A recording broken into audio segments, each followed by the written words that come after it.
schedule. Not bad for this hour. Maybe I should just make a second entrance and start by going back to bed. I'd be happy to help. Stop it. Well, at least let me get you a chair for you. I really didn't think anyone was still here. Well, neither did I, but my luck's changing. I'm pleased we're alone. Well, I'm not. Would you pass the coffee? Yes, you are. You just won't admit it to yourself. You think that you have to hide your feelings for me when we're alone. I asked you to pass the coffee. Well, I'll do better than that. We both know it's true. Did you see Alan? I mean, did he stop down here? Yeah, he slammed a cup of coffee and took off.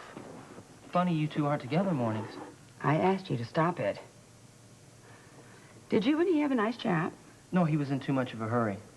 Said something about having to see a stockbroker. Really? Well, I wonder why. I don't blame you for being worried. I'm not worried. Well, you should be. If I'm right, my dear old dad has just suckered your dear old husband into parting with some of his dear old money. A lot of it.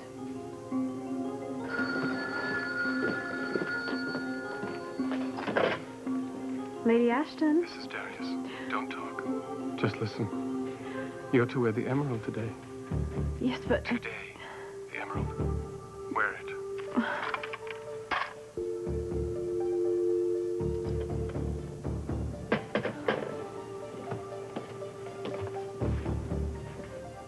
Who's that on the phone?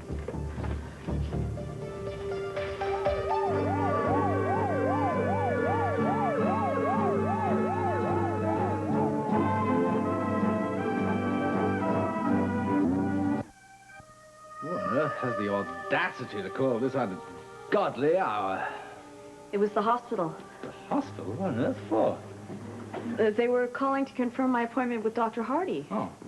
A wake-up call's standard procedure. It seems alerted to be disturbing people, don't you think? Oh, it's not early at all. You've overslept. You're right. I think it should have been you who overslept. I don't suppose you got very much sleep last night, did you? You've one of those headaches again. I thought I felt one coming on, but it didn't. Well, that's good. Anyway, that means that maybe you're making some progress with Dr. Hardy. I think I am. Good. If these sessions continue to go well, perhaps we can bid farewell to these debilitating headaches. It will be a relief for both of us. I know how hard they've been on you. Oh, I don't quite mean like that. I mean, you're the one with the pain. Yes, I know, but you've been the one with the patience. Like last night when... Oh, I told you before, we've got the rest of our lives to make love. Well, I better go and get dressed and try to make up for lost time this morning. I'll see you downstairs for breakfast. All right.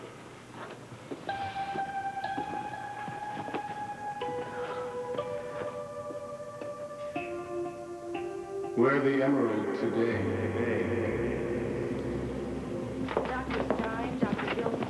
Nurse, there may be an emergency with one of my patients this morning. When the call comes in, will you find me?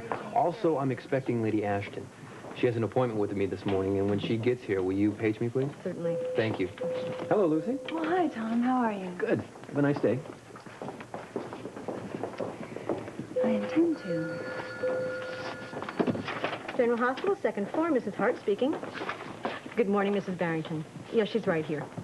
Oh, well, thank you. Amanda, hi. It's so funny. I was just going to call you. You must have read my mind. Well, I have very, very good news. Lady Ashton is going to be here in the hospital, and I'm going to be speaking with her about our fundraising drive. Yes, well, you know what you always tell me. If the money's worth getting, then you can do anything to get it, right? Okay. No, I'll call you. We'll be in touch. Okay, thanks. Bye-bye.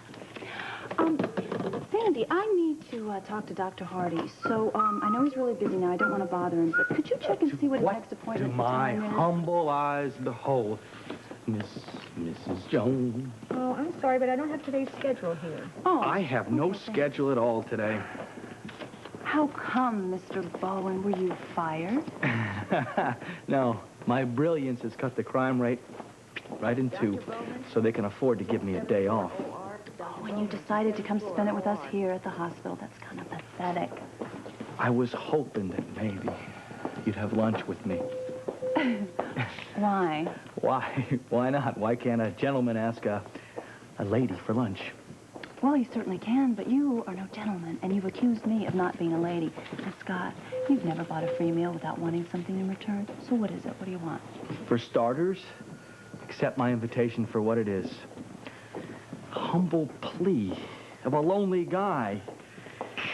Wait, no, come on. I mean, it gets worse this time of the year. In case you haven't noticed, I haven't got any friends. Oh, poor baby. You don't have anybody to put goodies in your stock. No, I don't. No women. I have no girlfriend. Look, Scott, if this is a move to try and pick me up, I'm not in the mood.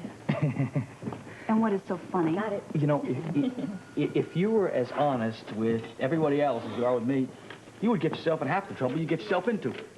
Well, you know, I may not be perfect, but at least I don't go after married men to steal them away from their wives like some people I know.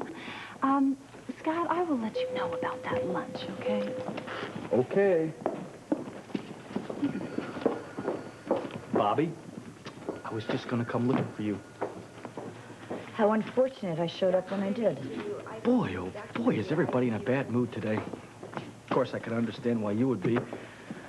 I'm really sorry that things didn't work out with you and Jake. No thanks to you and Lucy.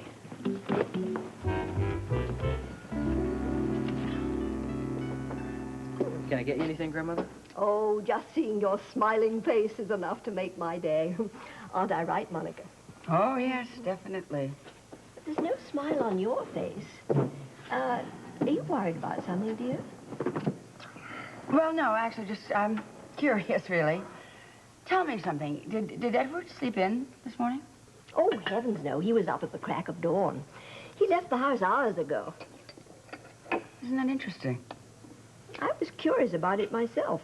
Not only did he awake earlier, but he was behaving quite mysteriously. I guess after all these years, you can read him like a book. Indeed I can. Even the fine print.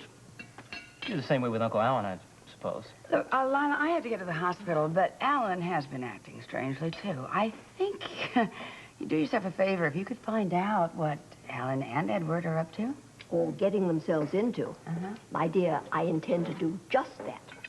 Good, then you can fill me in, because to get to the hospital, I have a busy schedule. Goodbye, everybody. Bye, dear. Goodbye, Aunt Monica.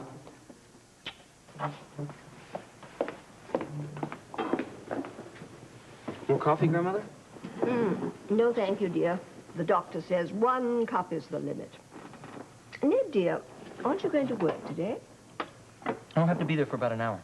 You don't mind if I stay and keep you company, do you? Oh, not at all. I don't really like to eat alone. You think his lordship will be coming down today? Well, Cook has those rolls that he's so fond of all ready to serve. Good. While he's enjoying those, I'll put a few questions on his plate. Aha, are you ready to go down to breakfast, darling? Oh, I'm not hungry. Well, I do think you should get something to eat. No, I don't want to be late for my appointment at the hospital, so Very well. Have a good session. I will. I want to hear all about it. And do please try to get something to eat at the hospital, will you? I promise I will. Say good morning to Mrs. Quartermain for me. Of course I will. All right. Bye. Bye.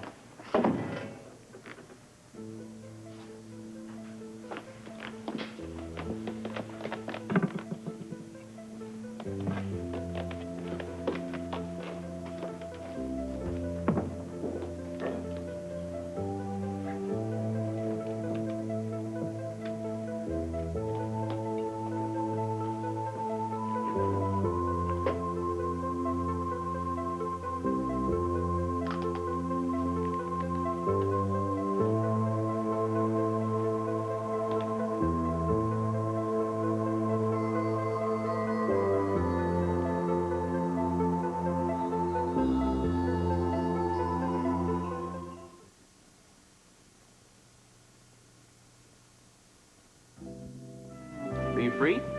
As a matter of fact, I was waiting for you. Great. I'll see you later. Round finished? Yeah, they went faster than normal today. Isn't it funny how it just works that way sometimes? Mm-hmm. What's up? Well, I need your help. I want to change my will. Well, you need a lawyer, doctor, not a nurse. No, I don't want your advice. I want your consent. For what? Well, ever since Lucy and I split up, I've been planning on changing my will. And especially now that my health is not that great. Don't look at me like that. I have no intention of dying soon. Well, then let's stop all this talk about last wills and testaments. Bobby, you don't understand. I'm not being morbid. Yes, you are. When you talk about death and dying, you I'm are, being Tony. practical and responsible. I'm thinking about BJ. I mean, I'm all the family she has, and if something happens to me, I would want someone who loved her and who would take good care of her. Well, if God forbid anything ever happened, I'd look after her. I know. That's why I want to ask your permission to be her legal guardian. It's a big responsibility I'm asking, but you're the only person in the world that I would entrust my daughter to. Well, I'm touched. And of course I give you my consent. On one condition. What? We have no more talk about death and dying. You got it. I'm really very honored. I give you my wholehearted consent. Good. I'm going to see my lawyer today and change my will because I could not stand the thought that if something happened to me before my divorce was final from Lucy, she would get control over BJ and her trust fund. Hey, you heard my condition, huh? Don't back down on it. Never. Okay, because I'm going to hold you to it. No. Hold me. You may not be in top form right now, but you're going to be fine. You know that, don't you? Right. Fine.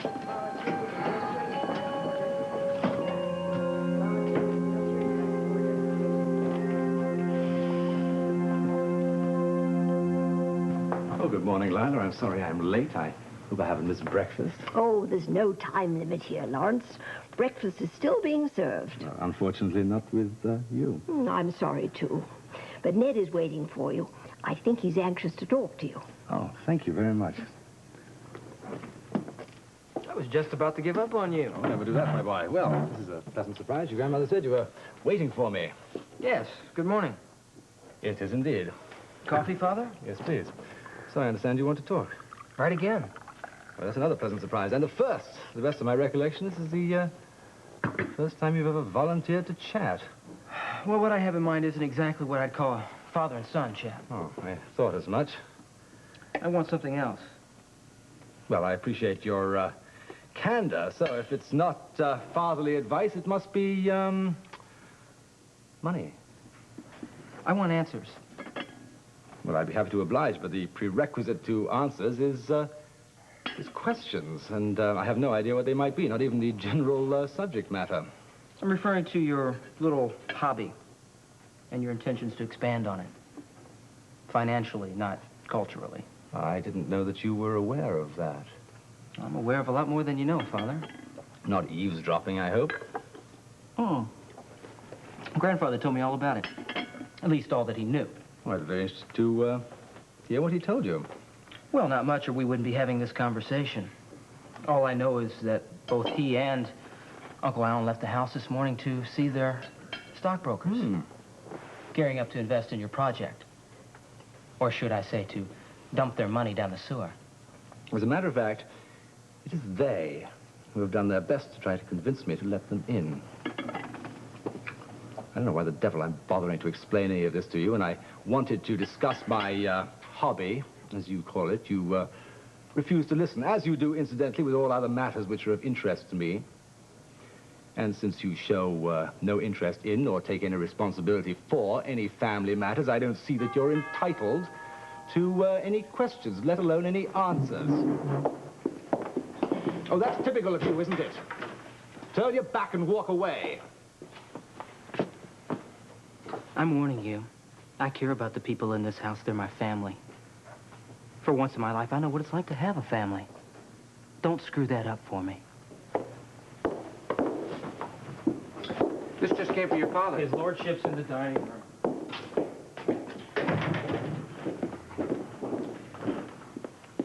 For you, sir. This was just delivered by messenger. Oh, thank you, Jennings. Can I get you anything else? No, I think that I have everything that I need, thank you.